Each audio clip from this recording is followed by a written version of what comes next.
Bonjour, bonjour, bonjour à tous. Je suis votre professeur de la langue chinoise, le mandarin. Donc, ce matin, je suis là pour vous aider à apprendre encore cette langue. J'espère bien que vous aimez la langue chinoise. Alors, on va commencer.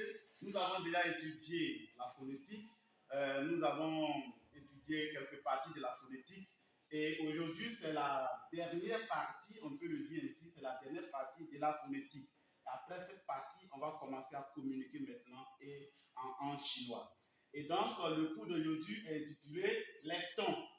Les tons, nous avons déjà étudié l'alphabet, les voyelles, la formation des mots. Mais les mots que nous avons formés n'ont pas de sens.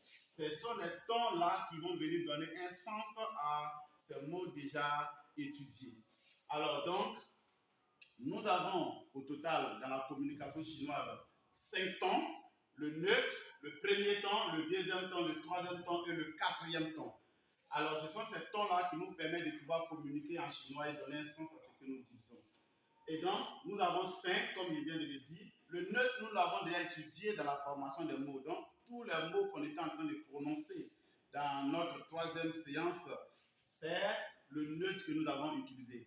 Et nous avons aujourd'hui le premier, le 2, le 3 et le 4. Alors, les tons se placent sur les voyelles simples.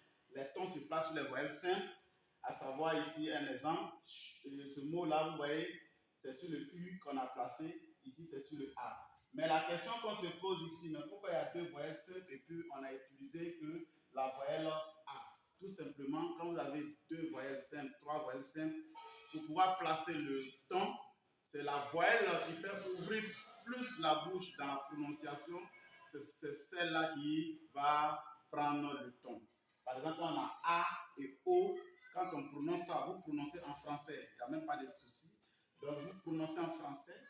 A et O, c'est A qui fait ouvrir plus la bouche. Donc, c'est pourquoi on a placé sur le A.